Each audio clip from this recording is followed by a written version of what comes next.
Want to perfect your beauty skills? Look no further. URSM candidate Julian Rolox Jr. presents to you the opportunity to attend a free makeup class where you will learn the basics of makeup application with the young professional Miss Michaela Peterson. Spaces are limited. To join, register on October 14, 2023 from 10 a.m. to 4 p.m. at Julian Rolox Jr. headquarters on Arch Road in Sucker Garden. A goodie bag with supplies along with a certificate of completion will be presented at the end of the class. To participate, you must be 18 years or older and provide a valid form of identification. For more information, please contact 1721-588-1216. We encourage and empower young entrepreneurs. My name is Julian Rolox Jr. and I endorse this message.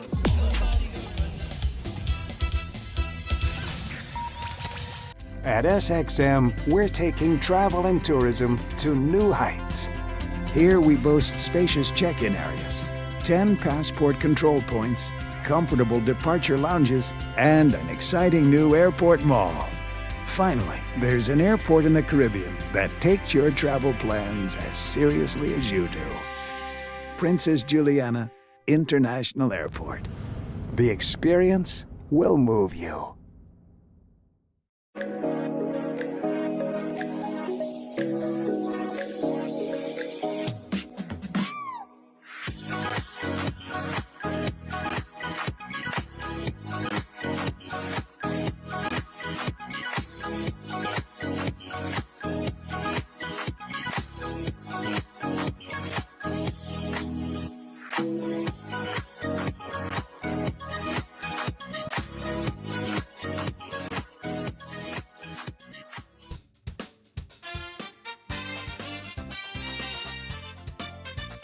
Welcome to the Late Night Show. Hope everything is okay. Hope everything is all right. I'm your host, Andrew Dick. Now, before we start the program, or as we start the program, it's important for me to address certain concerns that was brought to my attention all of this week. And I really want to give the population, at least those who watch me, an indication of how the media in St. Martin works. So it's section off. You have television news. Then you have the newspaper, the one newspaper. You have some others, but you know what I mean. Then you have the internet, social media. And then we have WhatsApp, but WhatsApp has been there for a long time now. The groups in WhatsApp and the WhatsApp stories and different type of groups, chats have been there for years. It's nothing new. It's just that it's being utilized a little bit more, and it looks like it's going to be that type of election whereby WhatsApp is going to be utilized more. But let's not kid ourselves. Because you have to go based on the number of voters that actually pay attention to the noise and to what exactly is going on. If you're part of the noise, you might not get all the information. That's why it's important for whenever you hear a story to get both sides of the story. And we try to bring both sides of the stories many times because I was asked so many questions over the week over my politics co-host, Olivier Arinel. He has a group now and, he sends out stuff. He sends out 200 videos a day.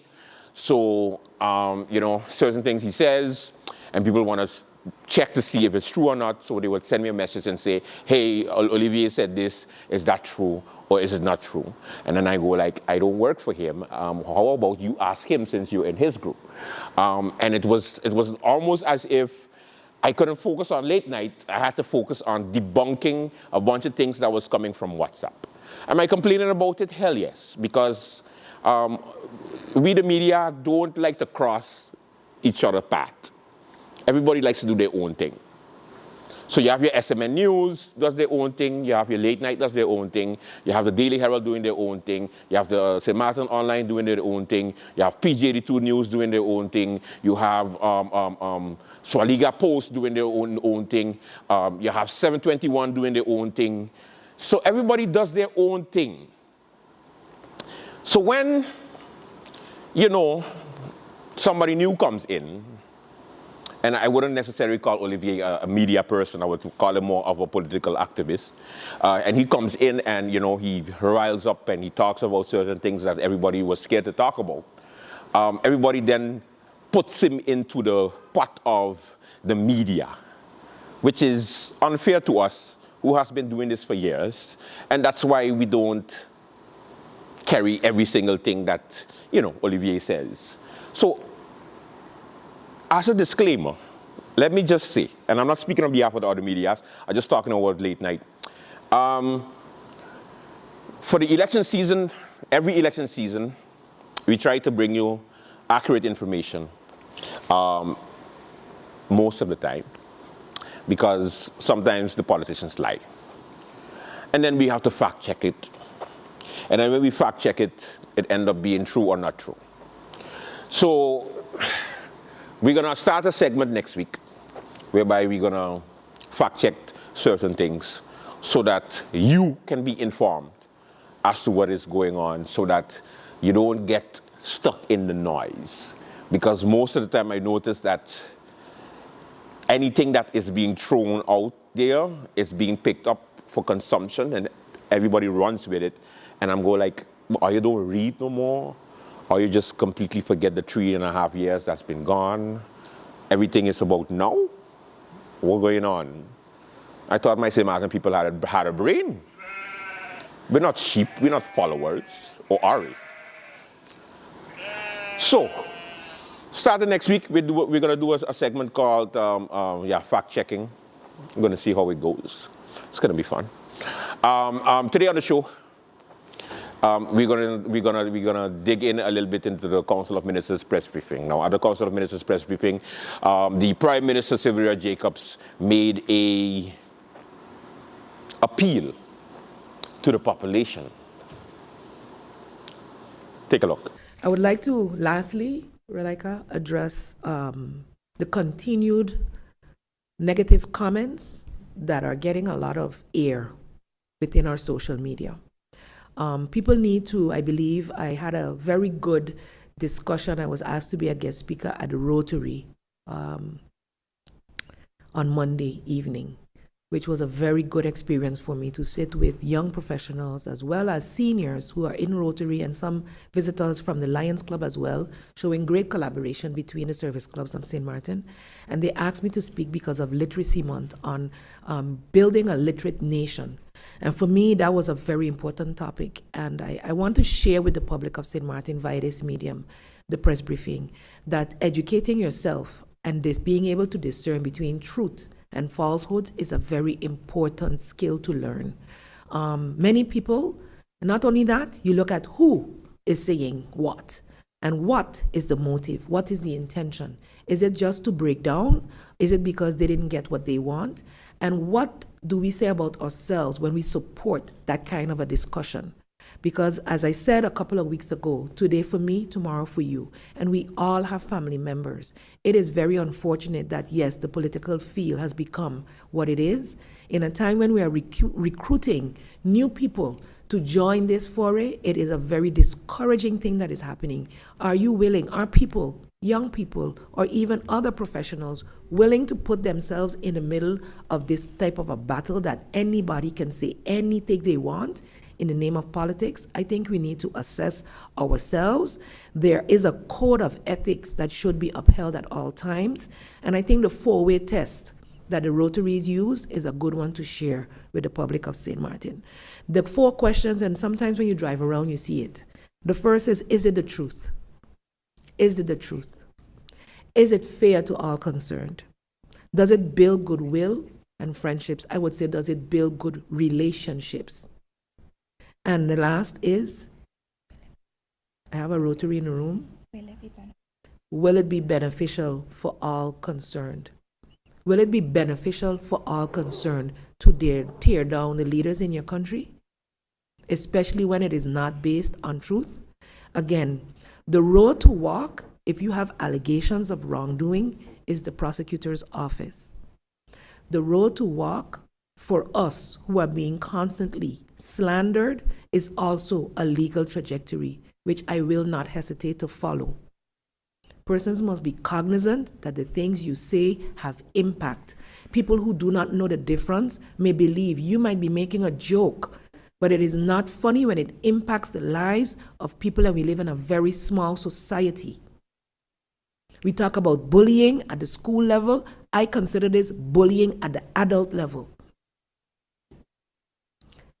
And I would like to also speak to the persons who feel they can just repeat those words. And then it goes to our culture and our mindset of melee. So the things that a lot of people are saying it's like Trump, right? He's just echoing the sentiments of the community. So if that is what our community is, people sitting in their homes, in their offices, in their cars, thinking the worst of everyone, based on whatever experience you may have, then we have a very sad society. But I would like to see that mindset change. We are what we say we are, and I believe that this country is bigger and better than slandering each other, calling each other names, and doing these negative things and thinking that that looks good.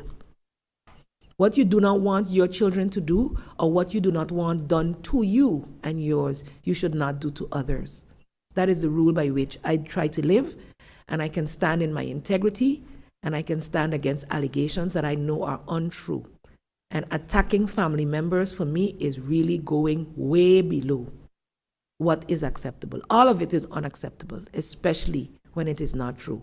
There's a road to walk, and it's straight to the prosecutor's office. Ensure that you walk with your evidence. Now, yes, there are rules against slander, but Prime Minister, don't be a baby. You're the Prime Minister of the country. It comes with the territory. And I'm not going to be a hypocrite and go like, yeah, it's slander when, I do most of the slandering throughout the years because I always feel that you have to be held accountable for when you're holding public office. So if you don't want the heat, get out of the kitchen. So, of course, the fight continues. But the Minister of Finance said during the Council of Ministers press briefing today, on Wednesday, that some capital budget has been approved, and they are working on some projects. And he outlined some of the projects that the government is working on. It sounds like deja vu, 4 years ago. But anyway, take a look. On a more positive note, the ministry is thrilled to announce that we have secured a 2023 capital investments for St. Martin. These, as I've mentioned before, especially Mr. Cyrilian has asked this question a few times, I believe, for my whole term in regarding capital investment and how important these are for the country. We've not had capital investment since 2014, so investments in infrastructure and buildings. So I'm happy to announce that we have done our part. We said that we will have a balanced budget, we will have capital investments in this budget, and we will secure the loans, which we have now. It has been approved in both chambers in the Netherlands yesterday, the 26th, and now we have started the process of having the Netherlands send the loans over to the central bank where we could start the projects. The journey was long. Obtaining the capital investments has been challenging, with the successful allocation of funds occurring last, as I mentioned before, in 2014. Recognizing the importance of securing funding for vital investments, we initiated a comprehensive reform process. We enhanced transparency, accountability, and substantiation of investment proposals through three steps: proper explanations in the budget for clarity, the future impact on the budgets, accurate disclosure of future expenses in multi-year budgets, so not just that year itself, but how it impacts the budgets in the future budgets, which is also important. That was not done in the past. justification, so the support for investments with comprehensive calculations or quotes. In the past, we've gotten a lot of ideas, a lot of concepts, but to be put in the budget, and then they will have no kind of data to substantiate why this project, how much it will cost, how we will get it done, and so forth. So we made sure that all of this, every ministry had to provide concepts. Some didn't make it because they didn't have the proper documentation to support. The CFT scrutiny. The capital investments portion underwent thorough scrutiny by the CFT, receiving a positive advice. The loan adjustments. The capital investments loan process underwent adjustments, leading to some delays due to approval requirements by the Netherlands. So even in the Netherlands, the process also changed. Like I mentioned before it would be done on a ministerial level, and this time it also had to be approved by both chambers in the Netherlands because it also affected their budget of money going out. Projects that are coming on board with this investment would be, I know for sure, one is the Raoul Village, the track and the football field, the Dutch Quarter Road development, the sewage network expansion. Trying to get all the projects, the tax system, all the main roads, and the side roads project, the shade for Dr. Martin Luther King Playground, sport facilities renovations, John Lomley Center and Fittsburg Culture Center expansion, improved software for hardware for various departments, ICT, so computers, laptops, software, road surfacing projects, and the sewage network expansion. So this was, again, a very, very critical exercise for us for the Ministry of Finance to be able to support all other ministries with their projects. And we're proud, again, that we actually accomplished this. And we're looking forward to the ministries putting together, expediting their processes so we can have these projects done this year. So it looked like we're going to have a lot of groundbreaking happening before December. If anything going to finish, that's a different story. In the meantime, there is a lot still happening. But hey, what can you do? Welcome to the Late Night Show. And make sure you stay with Late Night as we continue to bring you the fun stuff. All right? Let the show begin.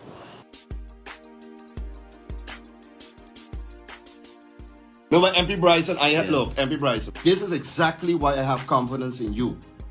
You're a very intelligent young man. I know that from day one when I met you, which you know how that goes. Yep. And this is the level of discussion you need in Parliament, right, in those committees. I hope the audience and the people are listening. This is Parliament right here would love nothing better than to say, let's allocate 10 million guilders towards helping our issues in social needs and so on. But how are we to do that when we have all of these conditions of, well, you can't get more liquidity, you need to cut, you need to do this. Many of us feel like we're in a position where we can't fully extend our ability to legislate. But my decision is to stay where I'm at. At the end of the day, the way that MP Rolando Bryson leads, he allows me to work. He gives me that freedom to work. It's not always a phone call of pressure or do this, do that, don't do this, and that's part of the reason that I'm able to produce. Any of the difficulties that this government faces today, I didn't sit down, do nothing, and have my staff write press releases. No, I got up and asked myself from opposition benches, what can I do? So I read my constitution, the one I swore to uphold, which gives us the rights to bring laws, to bring amendments, interpellation rights, inquiry rights. So we asked ourselves the questions at the time, what have we done? Regardless of... He has represented this country qua what is expected of a parliamentarian professionally, and I can align myself with that. Simply gone through a very difficult economic time and are simply asking of the tax department an opportunity to have a payment plan. And it seems that this is really done kind of like if they feel like how you talk to them, it's extreme.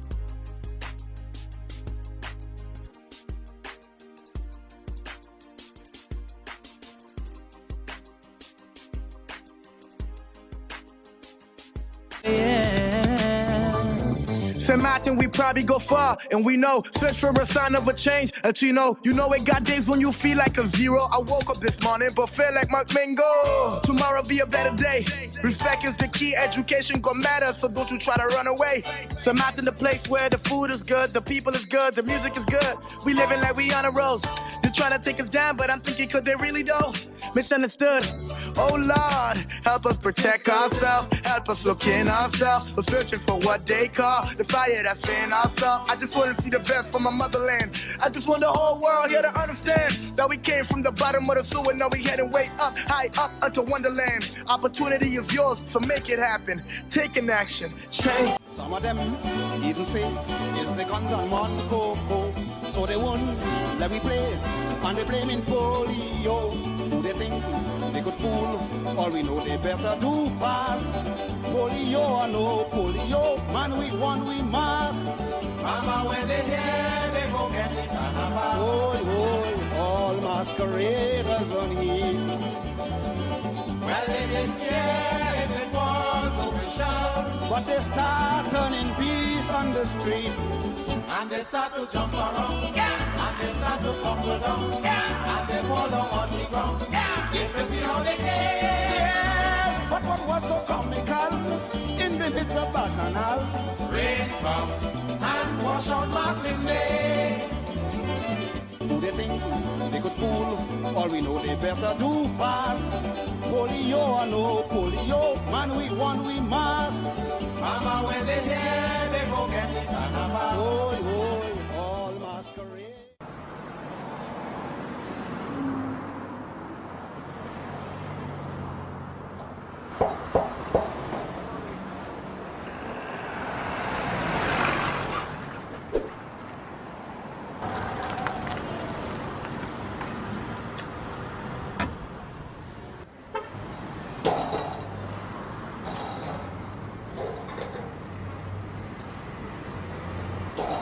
Qu'est-ce que tu fais là? Qu'est-ce que tu fais là? But sorry, no sir. They got this game tonight and I can't miss it. Me and my boy, we gotta watch the game, you know. So I bringing this in. You check? Alright, let me watch your leg, watch your leg. Sir, sorry. Why so difficult? Look, I'm watching TV here on my phone with the Tel TV Plus app. You really gotta upgrade.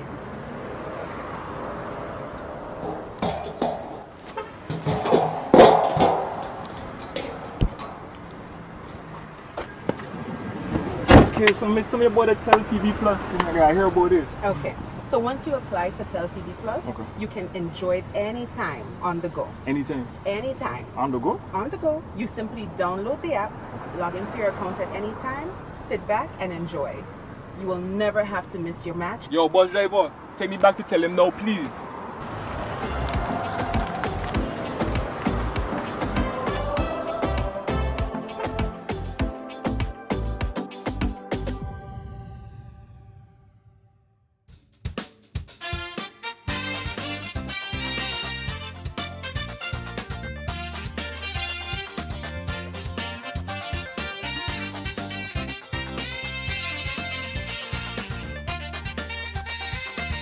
Welcome to the Late Night Show. Hope everything is okay. Hope everything is all right. I'm your host, Andrew D.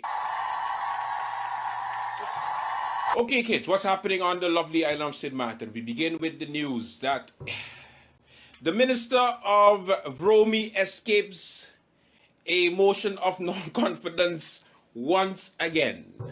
Somebody told me that it must be that the Minister of Vromi, Egbert Duran, must have been a cat in his previous life, because he continues to escape. You got me? Ooh, you don't got me.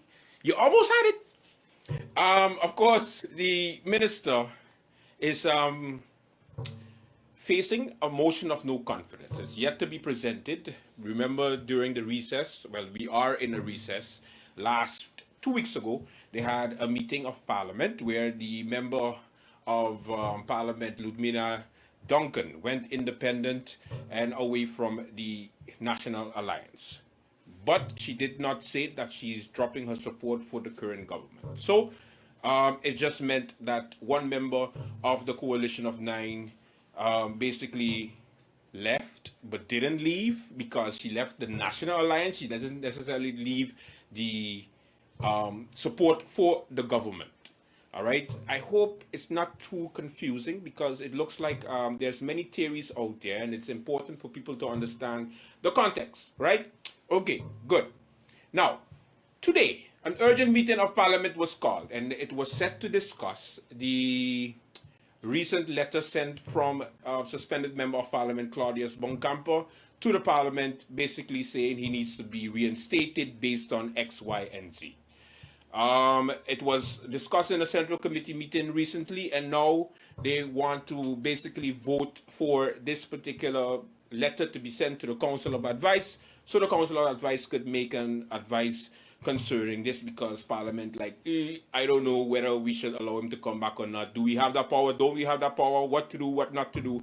So that's why we have a Council of Advice, and they want to know what to go from there, where to go from there. So the recess, they took a time out on the recess and decided to have an urgent meeting of Parliament. Of course, the worst Parliament president in St. Martin history, Trisha Heiliger Martin, called the meeting knowing that most of the members are off island or on recess.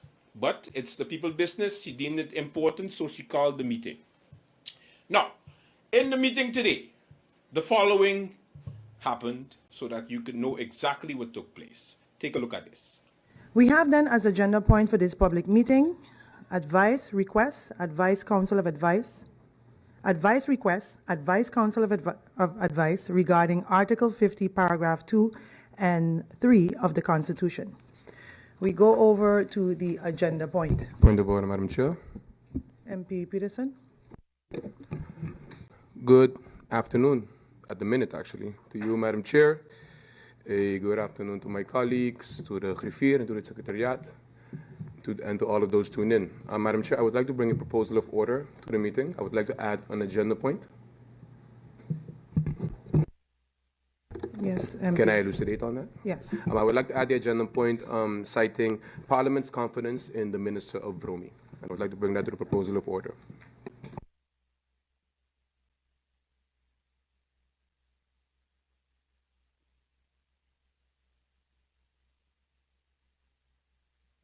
Parliament's confidence in the Minister of Vromi, we're trying to clarify Parliament's confidence in the Minister of Vromi as a second agenda point.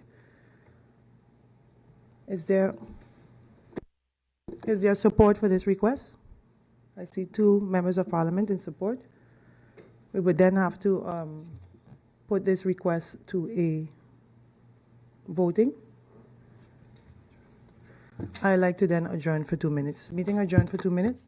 Of Parliament, we have just taken a brief adjournment to allow the preparation for the proposal that was tabled by MP Peterson regarding a proposal to add an agenda point, which is the agenda point is Parliament's confidence in the Minister of the Public Housing, MP Bryson.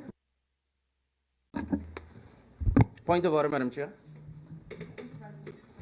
Madam Chair, it's so cute sometimes when political parties claim to be about beyond political games, and the first thing you see is a political game. Madam Chair, we came here to debate a topic for a colleague member of Parliament for a solution to his situation. You, in the middle of the recess, call an urgent meeting, knowing full well that various members are off island, okay, and then this shenanigan is played. Madam Chair, I am, of course, not even entertaining this nonsense any further. Madam Chair, I want to just leave everyone here with a very clear reminder, since we were supposed to come here and debate the Constitution, which I came very well prepared to debate, but now we know the real reason why this meeting was called, and I just want to leave you all with this. Article 61 of the Constitution. Parliament may deliberate or take decisions only if more than half of the serving members are at the meeting. I would like a roll call for this meeting, please. With your request, MP Bryson, I would like to... Point of order, Madam Chair. I believe we won't have quorum because MP Bryson and MP Richardson are walking out at the moment. I would still have to have a roll call. So with that, I'll give the floor over to our Secretary General for a roll call. MP Grisha Heiliger Martin. Present. MP Rolando Bryson. MP Solange Duncan. Present. MP Christophe Emmanuel. Present. MP Melissa Gums. Present. MP Rayon Peterson. Present. MP Hyacinth Richardson. MP Ludmila De Weaver. Present. MP Sarah Westcott Williams. Present. With that, members of Parliament, it is confirmed that we do not have quorum to proceed with this meeting. Then this meeting will then be adjourned until further notice. Meeting adjourned. Okay, so there you see the walkout of Hyacinth Richardson, the GOAT. I call him the GOAT. The best MP ever. Does nothing exactly, but best MP. And also, somebody tell MP Bryson get a haircut. Go on. My God, you see that? Look like Father Christmas. Well, actually look like one of the dwarfs of Father Christmas.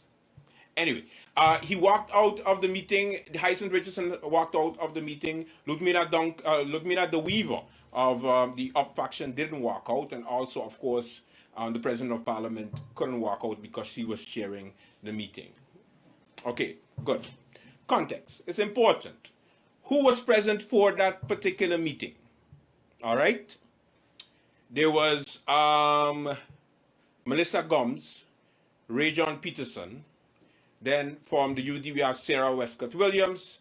Then we have Savage Chris, Christopher Emmanuel, Ludmila Duncan, Ludmila De Weaver, Grisha Heiliger, Rolando Bryson, Hyacinth Richardson. That's 9 members were present for the meeting to continue. In order for you to have a public meeting of Parliament, you have to have at least half or more members. It would be nice for all members, all 15 members to be present, but that's not the case in St. Martin. In any case, so 9 members, they had a quorum, everything was fine. Of course, because MP Ray John Peterson proposed for them to add a agenda point to the current meeting. Of course, they were planning to send Minister Doran packing. And hey, they do it by any means necessary. They had a meeting before where that same sentiment was expressed in the first round, and the meeting still has to be called for the minister to come back, give answers, and of course the motion will then be presented by the PFP as was said by the leader of the PFP. All right, I hope you ain't get lost. So let me bring it back now to today. So now, because they didn't have any quorum after the 2 MPs from the coalition walked out, the remaining members were 7 members of Parliament, and therefore they couldn't continue the meeting, and that's why it was postponed until further notice. Confused? Yes, that's St. Martin right now, confused.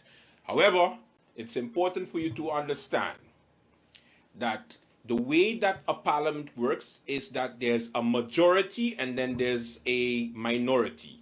The majority is the one that actually picks the government. It's called a coalition. It's important for me to talk like this because I see that many people are a bit upset about and outraged and how dare they walk out and this and that. Duh! You expect coalition members to sit there while members of the opposition send home a minister. Listen, where we living? This is St. Martin. It's not a real place, people. Of course that's going to happen. The coalition is there to support the ministers. If they have confidence in the ministers, they're going to protect them no matter what. If they don't have confidence in the ministers, then they're going to let the inevitable happen. You understand? So, what I'm trying to say, or what I'm saying is that majority of Parliament, so if all 15 members are present in a meeting and a motion of no confidence is presented against Minister Egbert Doran, will it pass, yes or no? Because the members that wasn't there were members of the coalition. MP Brownbill, MP Arinel, MP Marlin, MP Rumu, MP Pantaflet, and MP Bailani. They wasn't there. But if they were there, would it even be presented? Because Crybaby Peterson, Member of Parliament, was on a tirade on Facebook about, oh, they walk out and take the responsibility of the people. And meh. I just don't understand. Like, I think the MP forgets how to do maths, or maybe he never paid attention, because maybe he thinks he has a majority in Parliament. And for him to go on a whole tirade during recess, I mean, how about you work on some legislation, PFP member? How about you come with some solutions for the Ministry of Romy instead of bitching left, right, and center about not getting your way? Instead of going on Facebook and acting childish, how about you actually do your job? You ever think about that? Instead of just bitching, cry baby Peterson. That's why I called him now. Come on, man. And yes, I'm being petty because he went on my Facebook page and he did criticizing my memes, which I am very offended because they're great memes. And for him to just come out and just call me out on my Facebook page, like, what the hell is that? I don't call him out. What's going on with MP Peterson? Things okay? I think secretly, I think he wants to be the Minister of Romy, and that's why he's going after the Minister of Romy. I think he just wants to be the Minister of Romy. He vexed. Somebody please give him a lollipop. In any case, so the Minister of Romy, he survived another motion of no confidence that was to be presented, of course. The question is, will he survive another? So this is why I said the coalition has two, and the Slick Seven. Why I call them the Slick Seven? And if you want to know who the Slick Seven is, of course, I am talking about the members of Parliament of the PFP, the two. Then we have the UD, one. And then we have Ludmina Duncan. Then we have, who else? Who else in the Slick Seven? There's seven of them. Oh, yes, of course. Ludmina the Weaver, and also the worst president of Parliament, Krisha Heliger Martin. Yeah. Because you never know what they're going to do, because obviously they're not going with their leader, so they are just in between going like, maybe I go vote for him to go, maybe not. You never know. So that's why I call them the Slick Seven, because they got 7 votes. But I think they should work on 8, and then after you get 8, then you don't have to worry about nobody, because you have 8 solid votes ready to send home a minister. Bim, bam, boom. Or you can send home the whole government. Toot, boom, bagay, everybody. Yeah. All right. So, he survived it. Let's move on. The situation with Michelle Hyman, of course, we've been talking about it for months, and now it's finally come out.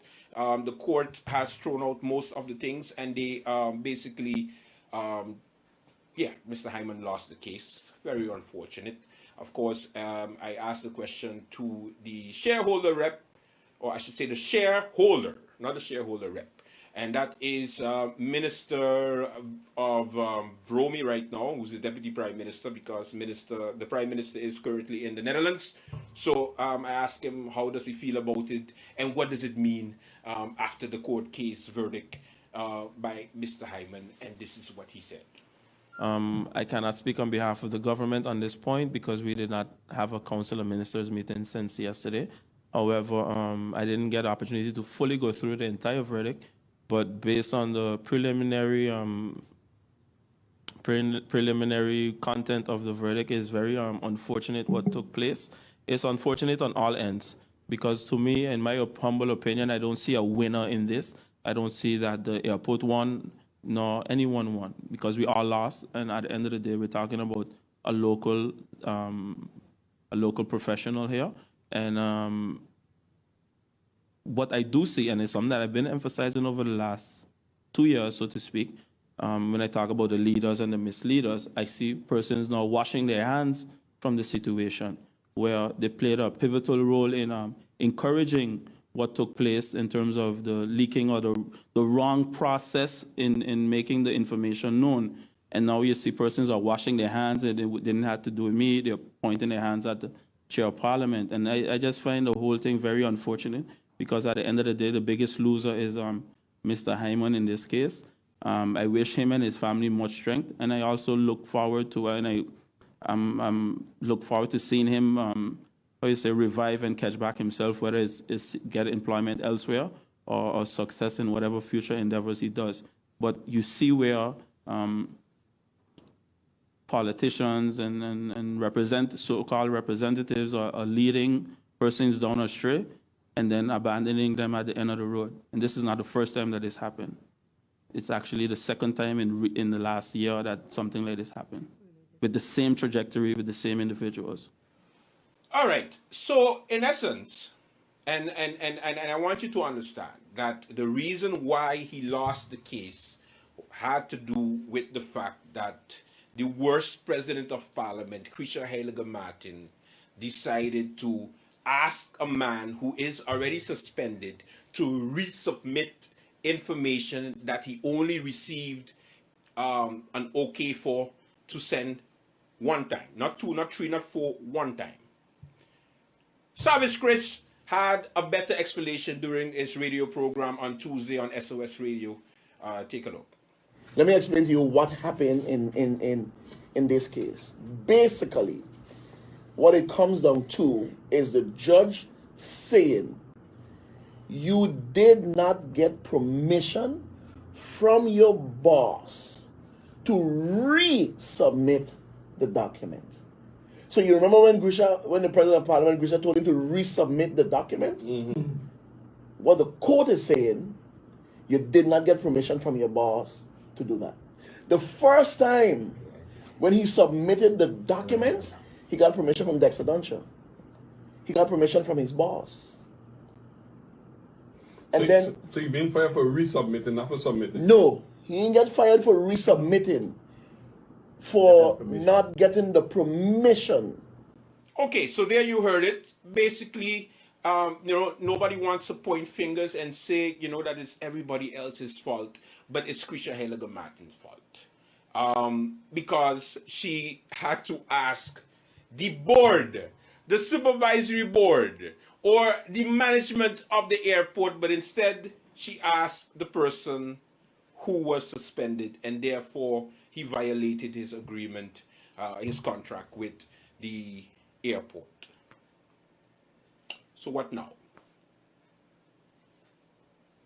I hope that Krisha Heilige Martin could get the good gentleman a job, because it's your fault.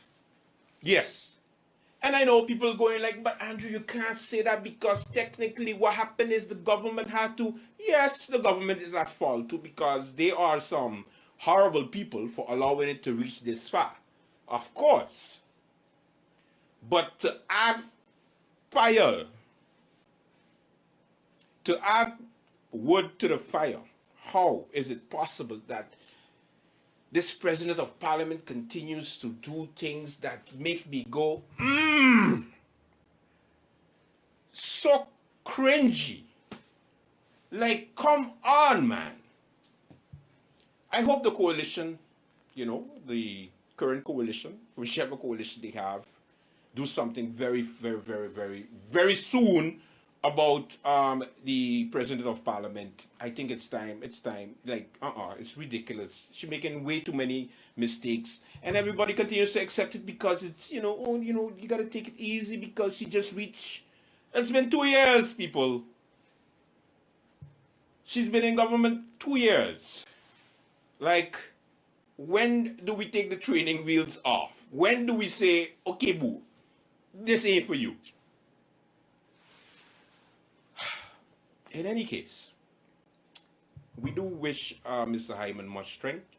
Of course, we will continue to pray for him, because this is someone's livelihood. And I think that it is unfortunate, again, that it had to get this far. And now that he lost the case, what happens to him now? Of course, the victimization continues at the Princess Juliana International Airport. And nobody says anything, of course, because you got government doing the hands-off approach, while Brian Mingo continues to terrorize the employees at the Princess Juliana International Airport. And who is going to stand up for all those people who are getting victimized? All kind of nepotism is happening. People are getting hired left, right, and center who is part of the Mingo circle, and nobody does anything about it because they're doing the whole, oh, it's a company that have to run on its own. People, the airport in a mess. The management, airport, mess. It's like, to compare it with GB, it's like which one is worse? Which one?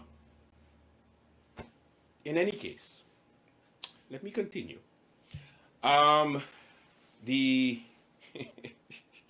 Council of Ministers press briefing took place on Wednesday. Of course, it was a very interesting one because the Minister of Vromi, Egbert Duran, who just survived yet again another motion of no confidence, continues to show how cocky, how arrogant, how unbelievable he is during the press briefing after going after Mr. Ralph Contaf of Phillipsburg Broadcasting. I mean, you decide for yourself. I'm going to play the clip, and then you let me know. I have a question for the Minister of Romy, but a follow-up to announcement that was made a few weeks ago, which deals with the situation of the market vendors in town.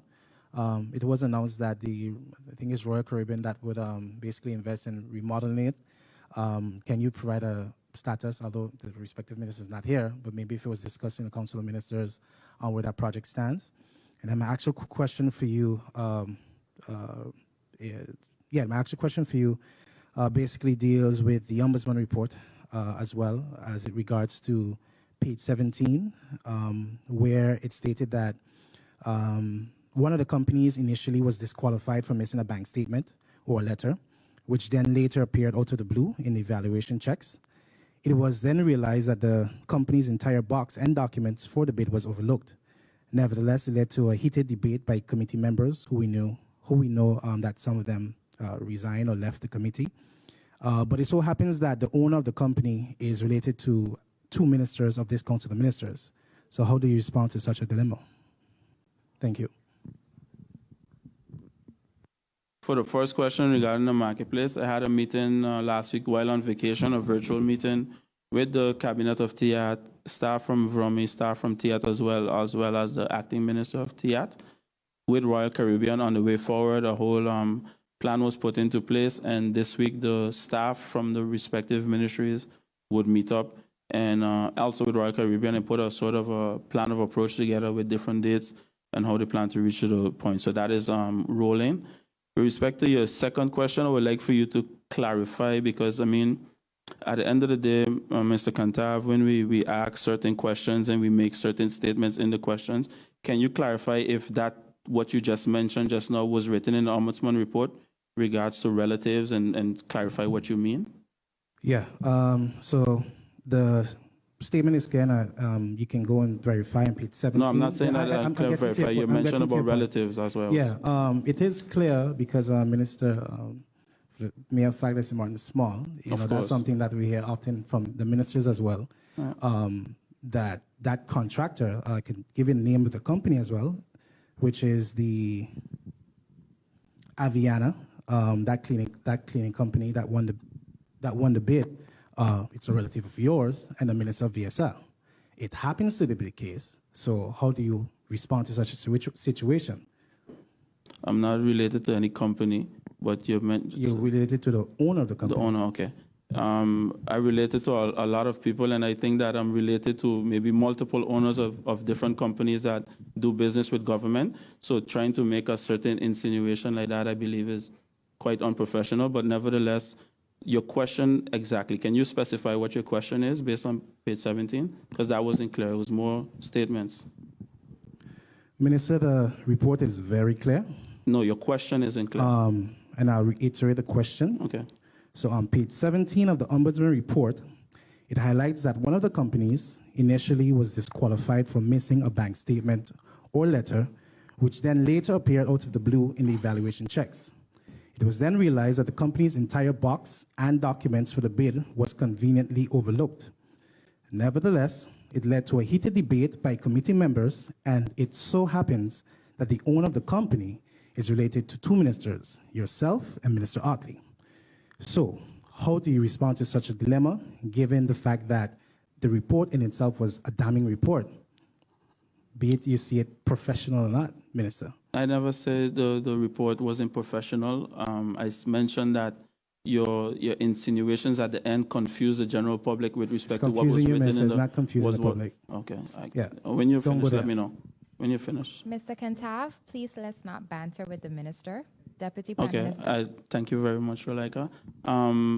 Indeed, I remember the situation, and also I requested from the then acting head to give me a full report on the discussion that took place with the two committee members that had a disagreement on it, and that was resolved in the sense of the answer came in. If they overlooked a box, I cannot tell you how 6 members could have overlooked a box or why they overlooked the box. That I can never give a response to that. However, what I do know is that even in because the particular company did apply for multiple districts, and in all the other boxes, everything was there. So to say it mysteriously appeared there and not in the other boxes, I think there's more objective and guiding it towards a certain narrative, as you are trying to do right now. And I don't think that is so fair or clear in terms of the truth. So just to reiterate, in all the other boxes, everything was there, and this box was overlooked by the entire committee, which comprised of professionals throughout their different respective fields, and that's just what happened. That's what I was told as well. So offensive. Everybody's so what's going on? The summer heat really getting us in issues. Take it easy, people. St. Martin, how the country running? Running on Curacao oil, boy. That is it for the Late Night Show. Thank you so much for watching. Until Monday. Hey, Dick Court should be in session on Monday. Should be fun. All right. Bye-bye.